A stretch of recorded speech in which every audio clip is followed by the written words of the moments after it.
हरि शरणं विशुद्ध सत्वमूर्ति श्री वासुदेव सच्चिदानंद रूपाय विश्वोत्पत्त्यादि हेतवे तापत्रय विनाशाय श्रीकृष्णाय वयं नमः।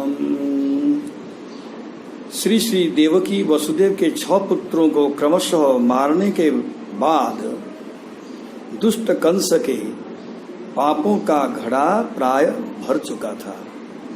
7वें गर्भ में स्वयं भगवान के अभिन्नांश श्री बलराम जी आए। श्री भगवान ने अपनी लीला शक्ति योगमाया के द्वारा उस गर्भ को आकर्षित करा के श्री नंद ब्रज में रह रही श्री वसुदेव पत्नी श्री रोहिणी जी में स्थापित कर दिया।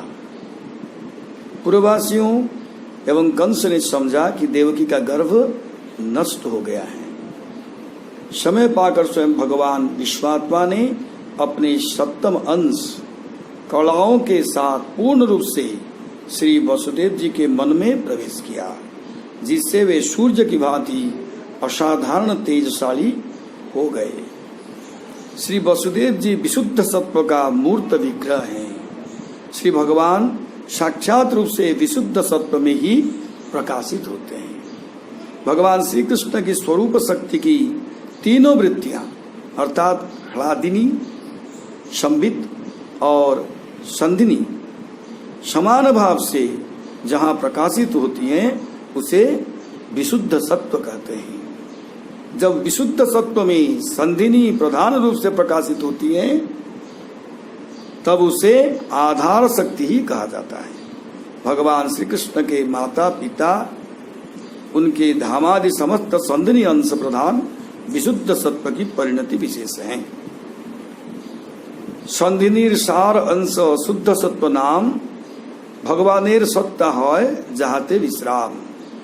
माता पिता स्थान गृह सजासन आर ये सब कृष्णेर शुद्ध सत्वेर विचार। श्री भगवान सच्चिदानंद स्वरूप हैं। उन्हें कोई भी माइक वस्तु न तो धारण करती है न स्पर्श करती है, अतः उन्हें एकमात्र उनकी संधिनी नामक स्वरूप शक्ति ही आधार प्रदान करती है। श्री वसुदेव जी विशुद्ध सत्व घनमूर्ति हैं। श्री महादेव जी ने भी यही बात उमा से कहे हैं।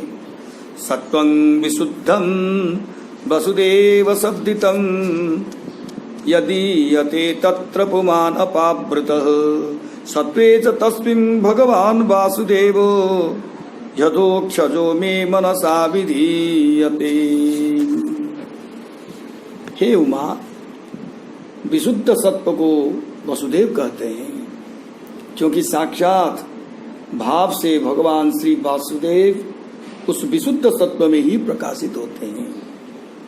मैं उस विशुद्ध सत्व में अवस्थान करने वाले भगवान श्री वासुदेव की मन से सेवा संपादन करता रहता हूँ, क्योंकि वे प्राकृत इंद्रियों से परे हैं।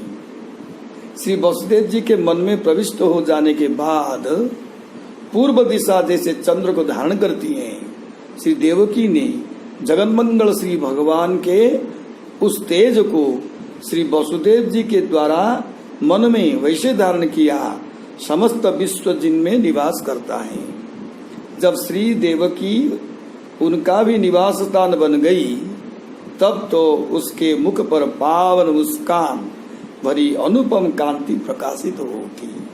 सारा कारागार उस कांति से जगमगा उठा। कंस भी देवकी को देखकर जान गया कि अब मेरे प्राणों का ग्राहक इसके गर्भ से आ गया है। क्या करना चाहिए मुझे सोचने लगा। क्या मार डालूं इसे? ना, एक तो यह स्त्री है, फिर मेरी बहन, तीसरे गर्भवती है। इसका मारना महाअधर्म है। मेरी कीर्ति, लक्ष्मी और आयु का नाश करने वाला होगा यह कृत्य। ओह, कितना आश्चर्य है कि कंस जैसे दुराचारी असुरों को भी धर्म का भय कभी कभी कंपायमान करता है। धर्म उन्हें ही अधर्म, अन्याय, निंदनीय कृत्यों से बचने की प्रेरणा करता है, किंतु जिन लोगों में कभी भी धर्म का भय नहीं, धर्मनिरपेक्ष होने में अपना गौरव समझते हैं, वास्तव में वे असुरों से भी गुजरे हैं, चाहे वो कितने भी श्रेष्ठ और गौरवशाली बनने को ढोंग क्यों न रचे। कंस अपने प्राण ग्राहक की धैर्य से प्रतीक्षा करने लगे। उसी बीच ब्रह्मा शिवादिक देवतागण भी जान गए कि पृथ्वी के साथ हमने जाकर जिन्हें धर्म रक्षा तथा असुर विनाश की प्रार्थना की थी, वे श्री भगवान श्री देवकी के गर्भ में पधारे हैं। वे सब मिलकर कंस के कारागार में अलक्षित रूप से आए, श्री देवकी को प्रणाम कर उसके गर्भ में अवस्थित भगवान श्री कृष्ण की इस प्रकार स्तुति करते हैं। ब्रह्मा शिवादिक कृत श्री देवकी गर्भ स्तुति। सत्यव्रतम सत्यपरम त्रिसत्यम सत्यस्य योनिं निहितं च सत्यं सत्यस्य सत्यमृत सत्यनेत्रं सत्यात्मकं त्वां शरणं प्रपन्नाहम्।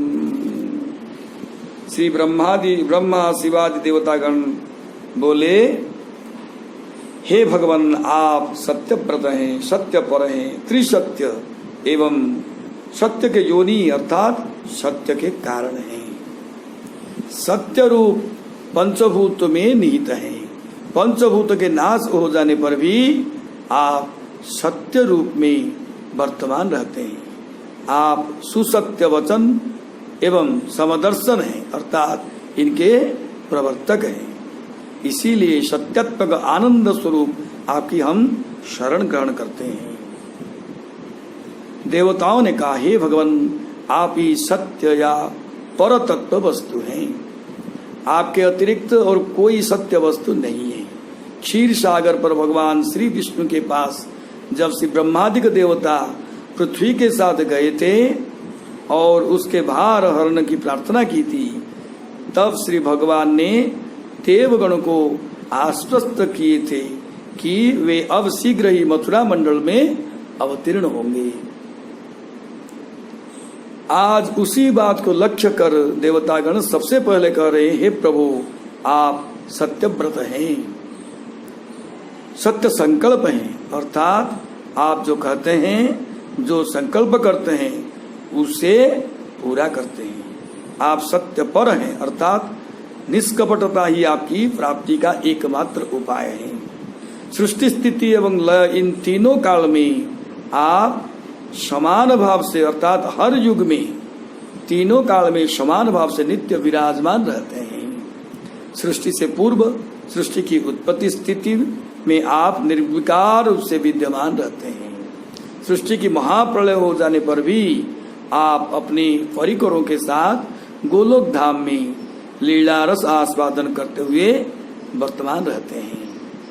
देवताओं ने कहा, सृष्टि की इच्छा होने पर आप प्रथम पुरुष कारण समुद्र साई रूप से साम्यावस्था में अवस्थित प्रधान या माया पर दृष्टिपात करते हैं और उसमें अपनी शक्ति संचार करते हैं।